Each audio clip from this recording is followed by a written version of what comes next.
तो दोस्तों नमस्कार, स्वागत है आपका सिलेक्शन गाइडर के इस नए YouTube वीडियो में। आज इस वीडियो में देखिए हम लोग जो चर्चा करने वाले हैं, बहुत सारे बच्चों को पता है, बहुत सारे बच्चों को ये डाउट हो रहा है कि भाई सिलेबस आखिर यूकेपीएससी का क्या हो सकता है। तो मोस्ट एक्सपेक्टेड सिलेबस पर आज हम लोग बात करेंगे। अभी ऑफिशियल कुछ भी हमारे पास में यूकेपीएससी के द्वारा नहीं रिलीज किया गया है, लेकिन जो सबसे ज़्यादा एक्सपेक्टेड है, जो इन्होंने पहले भी सिलेबस दिया था, उस पर हम लोग बात करेंगे। साथ साथ में यहाँ पर ये भी चर्चा हम लोग करेंगे कि भाई ये जो सिलेबस है इसका मोस्ट एक्सपेक्टेड, ये जो एग्जाम है इसका मोस्ट एक्सपेक्टेड पैटर्न क्या होगा। हमारे कैलेंडर में 4 डेट्स दी गई हैं, तो उन 4 डेट्स का क्या मतलब हो सकता है, क्या यहाँ पर एक डिस्क्रिप्टिव पेपर भी होगा। सब पर, सारे ही विषयों पर आज के इस वीडियो में हम लोग बात करेंगे। शुरू से लेकर आखिरी तक वीडियो में बने रहिए, आपके सारे के सारे डाउट्स सिलेबस को लेकर के और पैटर्न को लेकर के सारे क्लियर हो जाएंगे।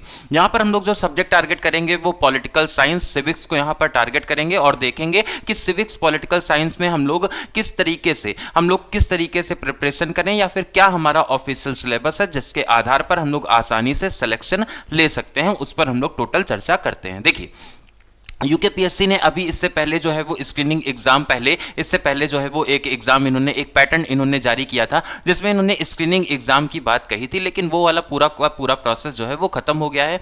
अभी वर्तमान में जो हमारा कैलेंडर आया है वहां पर भी केवल मुख्य परीक्षा की ही बात है। तो अभी ये तो पक्का है कि आपकी एक ही परीक्षा यहां पर मुख्य परीक्षा के रूप में ली जाएगी। अब मुख्य परीक्षा में कितने टीयर होते हैं ये आने वाले नोटिफिकेशन में क्लियर होगा, लेकिन अगर हम लोग मैक्सिमम एक्सपेक्टेड पैटर्न की बात करें तो ऐसा है कि एक आपका सब्जेक्टिव पेपर 200 नंबर का है ना, एक आपका जो है वो सब्जेक्ट का 200 नंबर का ऑब्जेक्टिव एग्जामिनेशन हो सकता है, और ऐसी भी संभावना है कि इसके बाद में एक और टीयर कराया जाए जिसमें आपका रिटन एग्जामिनेशन हो। बिल्कुल ये अभी कहीं पर भी ऑफिशियल नहीं है, लेकिन वो एक अनुभव के आधार पर कि भाई लेक्चरर भर्ती का एग्जामिनेशन है, या तो इंटरव्यू लेकर के आएंगे या तो यहां पर ये सीधे से लेकर के आएंगे 2 टीयर है ना, जहां पर एक डिस्क्रिप्टिव पेपर कराएंगे, एक ये ऑब्जेक्टिव पेपर कराएंगे। यही इसका मोस्ट एक्सपेक्टेड पैटर्न हो सकता है। अगर आप हमारे साथ में जुड़ करके इस कंप्लीट विषय वस्तु की तैयारी करना चाहते हैं तो सिलेक्शन गाइडर पर बैच ऑलरेडी चल रहा है, आप इसमें मात्र 298 रुपए देकर के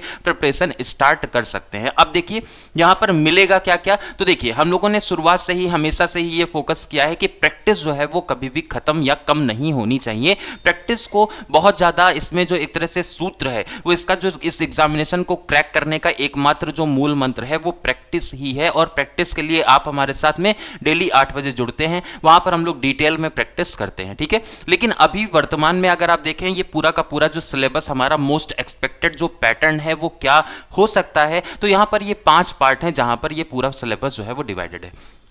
संविधान भी इंपॉर्टेंट है, संविधान के अच्छे लेवल, ऐसा नहीं है बेसिक अब पूछेगा, अब ये स्क्रीनिंग एग्जामिनेशन नहीं है, अब यहां पर लेवल बढ़ाएगा, आपको भी अपना लेवल बढ़ाना होगा। और लेवल बढ़ाने के लिए आप हमारे साथ जब 8 बजे जुड़ते हैं ना, तो वहां पर हम लोग संविधान से ही रिलेटेड बहुत सारे अच्छे हाई लेवल के क्वेश्चंस प्रैक्टिस करते हैं, संविधान वाले, क्योंकि संविधान को ही हम लोगों ने अपनी क्लासेस में भी शुरू कर दिया है। 4:30 बजे जो आपकी आज भी क्लास होगी वो 4:30 बजे, उसमें भी हम लोग संविधान पढ़ रहे हैं, बहुत डिटेल में संविधान को पढ़ रहे हैं, है ना। और उसी से रिलेटेड प्रैक्टिस भी, जो टॉपिक वहां पढ़ते हैं वही उसी टॉपिक का यूट्यूब पर 8 बजे प्रैक्टिस कर लेते हैं। इससे एक कंप्लीट विषय वस्तु आपके दिमाग में छप जाती है, ठीक है।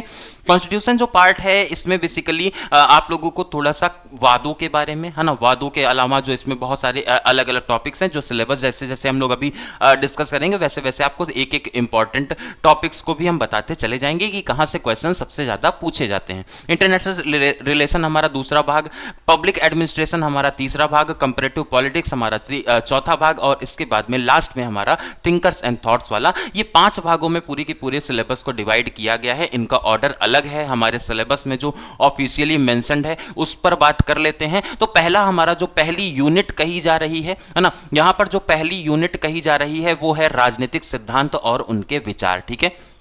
राजनीतिक सिद्धांत और उनके विचार, मतलब यहां पर देखिए ऐसा नहीं है कि कोई लिमिटेशन है, ठीक है, ऐसा नहीं है कि कोई लिमिटेशन है यहां पर। ऐसा नहीं है कि केवल जितने ये विचारक यहां दिए हैं, जैसे मनु है, कौटिल्य है, वीडी सावरकर है, गांधी और अंबेडकर, केवल इन्हीं से ही क्वेश्चन आएगा, ऐसा बिल्कुल भी संभावित नहीं है, ठीक है। राजनीतिक सिद्धांत यहां लिख दिए गए हैं, राजनीतिक सिद्धांत की प्रकृति कैसी है वो यहां पर आपसे पूछा जाएगा, यहां पर मुख्य जो चिंताएं हैं वो आपसे पूछी जाएंगी। इसके अलावा जो राजनीतिक विचार या एक तरह से सिद्धांतों का जो पतन आगे चल करके देखने को मिलेगा वो आपसे यहां पर एक्सपेक्टेड है, इसके बारे में आपको जानकारी होनी चाहिए। प्रजातंत्र और स्वतंत्रता क्या है, पुनरुत्थान क्या होता है, समानता, न्याय, संप्रभुता, उदारवाद, मार्क्सवाद, ये कुछ विचारधाराएं, तो विचारक ही नहीं विचारधारा भी आपके लिए इंपॉर्टेंट है। और देखिए हर एक विचारधारा से हर एक बहुत सारे विचारक जुड़े हुए होते हैं, है ना। तो ऐसा नहीं है कि केवल संप्रभुता की बात केवल एक ही इंसान कर रहा होगा, या फिर न्याय का सिद्धांत केवल एक ही इंसान का है। बहुत सारे लोगों ने न्याय का सिद्धांत दिया, बहुत सारे लोगों ने समानता का सिद्धांत दिया, बहुत सारे लोगों ने स्वतंत्रता, मार्क्सवाद, उदारवाद, अलग अलग लोगों ने अलग अलग प्रकार से उस चीज को मेंशन किया है। तो जो नाम यहां लिखे गए हैं इनको आपको बहुत डिटेल में पढ़ना होगा, लेकिन उसके अलावा भी बहुत सारे लोगों को हम लोग डिटेल में कवर करते हैं। इससे रिलेटेड क्लासेस हम लोगों ने ऑलरेडी कर रखी हैं, आपको इसकी पीडीएफ जो है वो एप्लीकेशन पर मिल जाएंगी। लेकिन जैसे ही हमारा ये वाला पार्ट, जैसे अभी हम लोग संविधान कर रहे हैं, संविधान के बाद में लोक प्रशासन जब खत्म कर लेंगे ना, उसके बाद दोबारा से फिर हम लोग इन टॉपिक्स पर वापस आएंगे, थिंकर और थॉट्स को हम लोग रिवाइज भी करेंगे, है ना। प्लेटो के इसके बाद में जो अंतर्राष्ट्रीय विचारक हैं उनमें जो नाम आ जाता है वो प्लेटो, अरस्तु, बेंथम, मिल और साथ साथ में हीगल और मार्क्स का नाम आ जाता है अंतर्राष्ट्रीय में। कुछ आधुनिक विचारक भी हैं यहाँ पर, जैसे कि लेनिन का नाम, माओ, माओ से बहुत सारे क्वेश्चन आते हैं, ग्रामसी भी इंपॉर्टेंट है और जॉन रॉल्स, है ना, जॉन रॉल्स भी हमारे लिए इंपॉर्टेंट हो जाते हैं। तो ये जो हमारा ये थिंकर्स वाला पार्ट है ना, इतने तो बहुत इंपॉर्टेंट है, बहुत अच्छे से इनको पढ़ना है। लेकिन इसके साथ साथ में बहुत सारे और भी हैं, जैसे कि डेविड ईस्टर्न का नाम आ जाता है ना, कौटिल्य का नाम आ जाता है। ये सारे ऐसे विचारक हैं जहां से क्वेश्चन बनते ही बनते हैं, ठीक है। बी आर अंबेडकर का नाम यहां पर दिया हुआ है, सुभाष चंद्र बोस से क्वेश्चन पूछ लेता है। भगत सिंह की जो why I am not atheist, why I am atheist, उससे भी किताब से भी क्वेश्चन पूछ लेता है, ठीक है। इसके अलावा जवाहरलाल नेहरू के भी बहुत सारे विचारों से क्वेश्चन पूछ लेता है। तो अलग ऐसा नहीं है कि केवल जो विचारक यहां पर दिए हैं केवल आपको उन्हें ही पढ़ना है, थोड़ा सा साइड बाय साइड इनसे जुड़े हुए विचारकों को भी आपको पढ़ना होता है। जैसे बेंथम का नाम है, अब बेंथम को हम लोग जान रहे हैं, ठीक बात है ना। बेंथम के ही विचारों को मॉडिफाई करने का काम जेएस मिल ने किया, वो विकास भी आपको पढ़ना होता है, तो आपस में रिलेट भी करना होगा। प्लेटो, अरस्तु की बात की गई है, इसका मतलब ये नहीं कि रूसो, हॉब्स और लॉक के बारे में ये नहीं पूछेंगे, यहां से भी क्वेश्चन बनते ही बनते हैं। हम लोगों ने जब यूकेपीएससी के बहुत सारे पीवाईक्यू सॉल्व किए हैं, वहां पर हम लोगों ने देखा है कि क्वेश्चन ऐसा नहीं है कि केवल इन्हीं से आ रहे हैं, बहुत सारे इधर उधर के विचारकों से भी क्वेश्चन आते हैं। तो ये वाला जो सेगमेंट है वो सबसे ज्यादा वास्ट हो जाता है हमारे पॉलिटिकल साइंस की प्रिपरेशन में, ये आपको ध्यान रखना है, ठीक है। अब बढ़ते हैं अगले वाले पार्ट पर। अगला जो हमारा पार्ट है तुलनात्मक राजनीति है। यहां पर हम लोग शासन की तुलना करने का काम करते हैं, राजनीतिक दृष्टिकोण को यहां पर प्रेजेंट करने का काम करते हैं। शासन के प्रकार पर हम लोग बात करते हैं, जैसे कि एकात्मक, संघात्मक प्रकार क्या है, संसदात्मक और अध्यक्षात्मक प्रकार क्या है ना। एक तरह से प्रकारों के माध्यम से हम लोग शासन को समझने की कोशिश करते हैं। शासन के अंग को देखते हैं, जैसे कि कार्यपालिका, न्यायपालिका, व्यवस्थापिका, ठीक है। उसके बाद में तुलनात्मक परिप्रेक्ष्य इनका हम लोग प्रेजेंट करेंगे। दल की प्रणाली, दलों से बहुत सारे क्वेश्चन आते हैं, राष्ट्रीय दल कौन से हैं, दल के बारे में क्या है, दल आखिर उसका अस्तित्व क्या है, कैसे उसको कंपोजिशन उसका होता है, भारत में दलों की क्या प्रवृत्ति है, वहां से भी क्वेश्चन पूछे जाते हैं। अंतरराष्ट्रीय लेवल पर अगर बहुत सारी पार्टी से क्वेश्चन पूछे जाते हैं, जैसे कि लेबर पार्टी है ना, जैसे कि रिपब्लिक पार्टी, इस तरीके के बहुत सारे अलग अलग प्रकार के अंतरराष्ट्रीय लेवल को ध्यान में रखते हुए दलों से क्वेश्चन पूछे जाते हैं। ये भी एक इंपॉर्टेंट पॉइंट है, ठीक है। दबाव समूह की बात करें, प्रेशर ग्रुप्स जो हैं वो चुनावी व्यवस्थाएं और बाकी सारी चीजों के लिए इनका अग्रणी भूमिका रहती है। ये दल नहीं है, दल के, लेकिन उसके बाद भी ये दबाव बनाने का काम करते हैं। ये पूरी तरह से अपोजिशन भी नहीं है, लेकिन ये तब संगठित होते हैं जब किसी एक मुद्दे पर ध्यान आकर्षित करने की एक तरह से जरूरत महसूस होती है, ठीक है।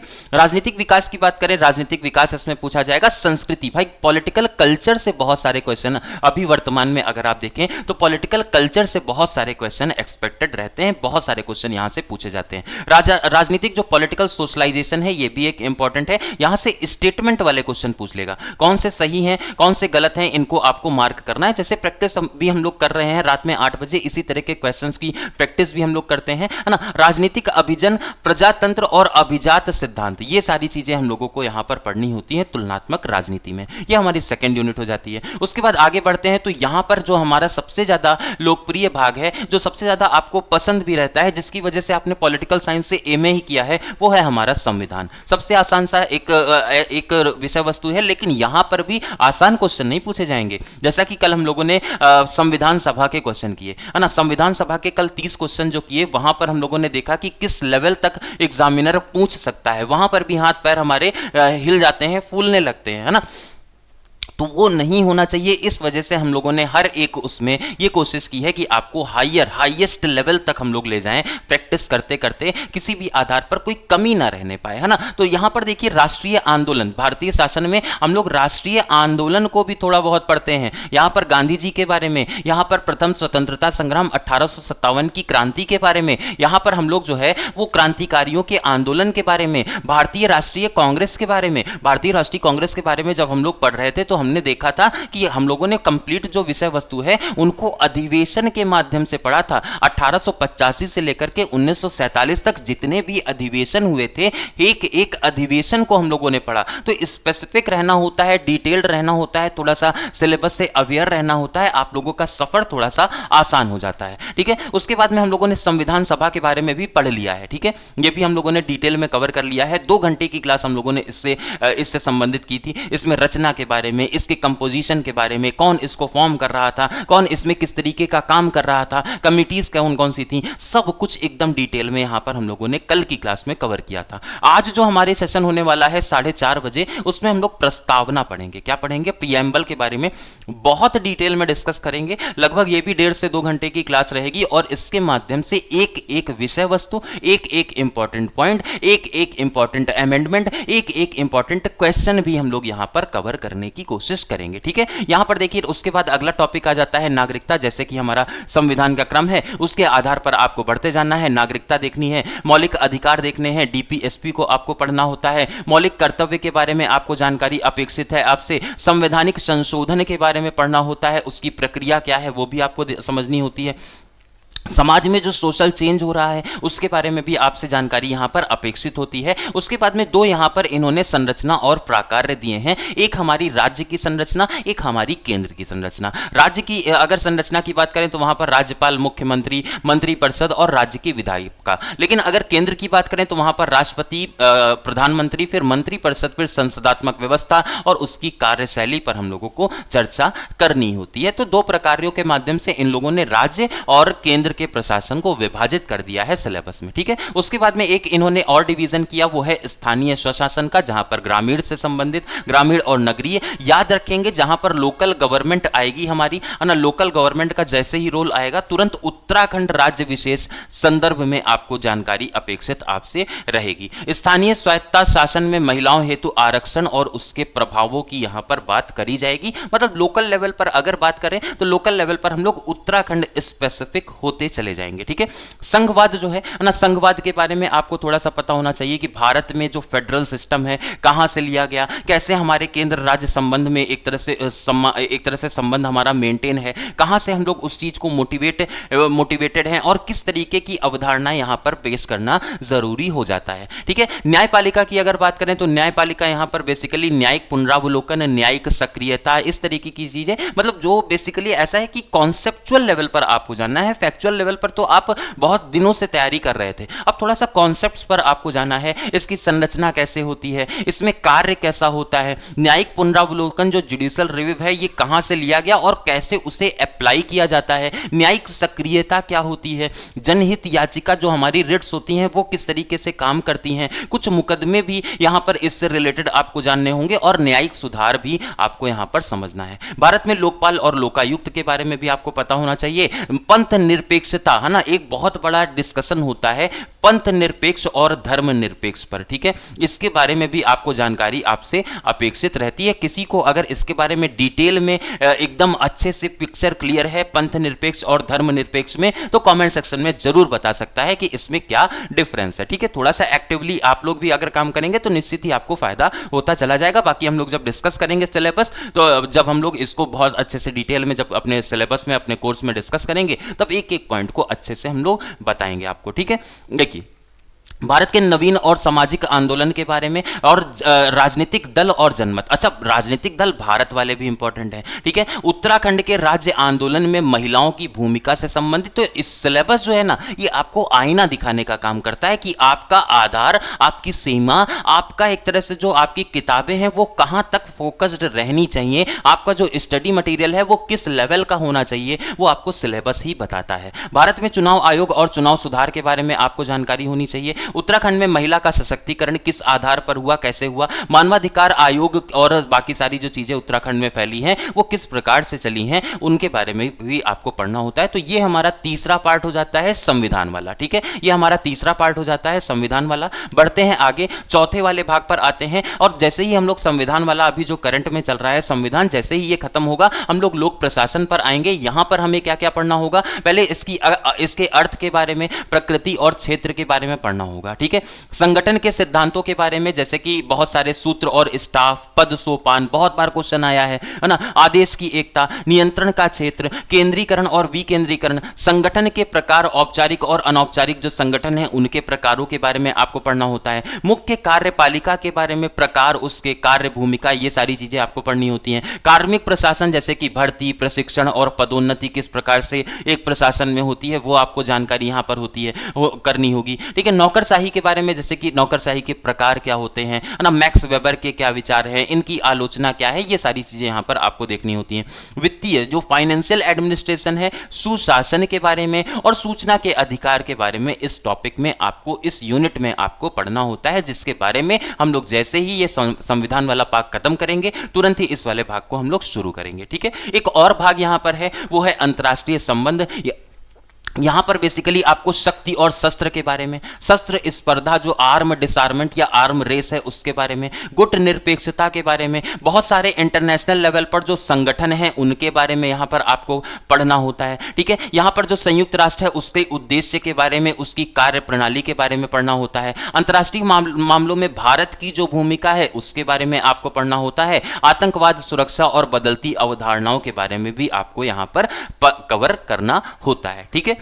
ये पूरा का पूरा सिलेबस है, ये 5 यूनिट्स में पूरा डिवाइडेड है, ठीक है। 5 यूनिट्स में पूरा सिलेबस हमारा डिवाइडेड है। जो मोस्ट एक्सपेक्टेड अभी एग्जाम का पैटर्न है वो यही है जो इन्होंने पहले कराया था, 200 क्वेश्चंस का ये एग्जामिनेशन होगा। लेकिन ये भी संभावना, ये संभावना के रूप में हम यहां पर लिख देते हैं, संभावना यहां पर ये भी है कि ये 2 पेपर कराएं और दूसरा वाला जो पेपर है ना, 2 पेपर में जो दूसरा वाला पेपर है उसे लिखित पेपर करा दें, ऐसी भी संभावना यहां पर बन रही है, ठीक है। ऐसी भी संभावना यहां पर बन रही है कि ये लिखित पेपर भी एक करा सकते हैं। तो पहला जो पेपर है वो तो ऑब्जेक्टिव होगा, 200 नंबर का सब्जेक्ट का पेपर, जैसा कि इन लोगों ने पहले ही बताया था। लेकिन एक और पेपर ये करा सकते हैं, लिखित पेपर एक करा सकते हैं, उसकी भी संभावना यहां पर बन रही है। लेकिन वर्तमान में आपको क्या करना है, आपको यहां पर वर्तमान में जो फोकस करना है वो आपके सिलेबस को खत्म करना है किसी भी आधार पर। अगर आप मेंस की क्लास में हमारे साथ में जुड़े हैं तो वहां पर आपने देखा है कि हम लोग यहां पर इस तरीके से एक एक टॉपिक को खत्म कर रहे हैं कि अगर आपको लिखना भी पड़े, अगर आपका लिखित पेपर भी हो रहा है उस टॉपिक से रिलेटेड, अगर आपको कुछ लिखना भी पड़ेगा तो वो भी आप आसानी से कर पाएंगे, ठीक है। लेकिन फिलहाल में आप लोगों को यहां पर यह टारगेट करना है कि सिलेबस मैक्सिमम जल्दी से जल्दी आपको अपना सिलेबस जो है वो खत्म कर देना है। उसके बाद ही आपकी जीत है, उसके बाद ही आप लोग कुछ दूसरी चीजों पर काम करें। बिल्कुल फोकस्ड रहिए और जल्दी से जल्दी अपना सिलेबस जो है वो खत्म कर दीजिए। मेरा यह टारगेट रहेगा कि इस बार ये जो हमारा संविधान वाला भाग अभी चल रहा है इसे हम अक्टूबर में फाइनलाइज कर दें, ठीक है, अक्टूबर में फाइनलाइज कर दें। और उसके बाद में जो लोक प्रशासन वाला भाग है वो मिड नवंबर में, है ना, नवंबर के बीच में लगभग 15 नवंबर तक आपका ये वाला जो हमारा लोक प्रशासन वाला भाग है उसे भी हम लोग कवर कर दें। और उसके बाद में हम लोग फिर रिवीजन स्टार्ट करें, ठीक है। उसके बाद में फिर हम लोग रिवीजन स्टार्ट करें, ये मेरा अभी उद्देश्य है और इसके आधार पर हम लोग चीजें लेकर के चलेंगे, ठीक है। ये हमारा पैटर्न रहने वाला है, ये हमारा सिलेबस रहने वाला है। हमने एक एक चीज, विषय वस्तु आपको बता दी है, आप इसको डिटेल में देखिए। अगर कहीं पर भी कोई भी डाउट आ रहा है तो आप हमें कॉमेंट सेक्शन में उसे बता दीजिएगा, ठीक है। ऑफिशियल ये जो सिलेबस है इसका लिंक आपको इस बैच कोर्स में भी मिल जाएगा और साथ साथ में हम आपके साथ में व्हाट्सएप पर भी इसे शेयर कर देंगे। व्हाट्सएप ग्रुप पर ज्वाइन करने के लिए आपको लिंक मिल जाएगा डिस्क्रिप्शन बॉक्स में, आप वहां से हमारे व्हाट्सएप ग्रुप पर भी जुड़ सकते हैं। आज के इस वीडियो में वर्तमान के लिए इतना ही। जल्दी से एनरोल कर लीजिए इस बैच कोर्स में, क्योंकि यहां पर हम लोग लाइव क्लासेस, सेशन सिलेबस को डिटेल में यहाँ पर हम लोग पढ़ रहे हैं। बहुत अच्छे से एक एक पॉइंट को ध्यान में रखते हुए हम लोग क्लियरिफिकेशन करते हैं। इससे संबंधित तो मॉक भी आपको कराए जाते हैं, लाइव क्लासेस भी मिलती हैं, उसके रिकॉर्डेड सेशन भी आपको अवेलेबल करा दिए जाते हैं। इसमें आपको बहुत सारी सिलेक्शन पीडीएफ्स भी अवेलेबल कराई जाएंगी आने वाले समय में। तो उसके लिए तुरंत ही आप इस बैच कोर्स में जुड़ सकते हैं। इसका लिंक आपको डिस्क्रिप्शन बॉक्स में मिल जाएगा। अगर कहीं पर भी किसी भी पॉइंट में कोई डाउट हो रहा हो तो उसे आप हमें कमेंट सेक्शन में मेंशन कर दीजिएगा, वो डाउट आपका हम क्लियर कर देंगे। वर्तमान में आज के इस वीडियो में इतना ही। जुड़े रहिए हमारे साथ सिलेक्शन गाइडर पर इसी तरह के इंपॉर्टेंट अपडेट्स के लिए। नमस्कार।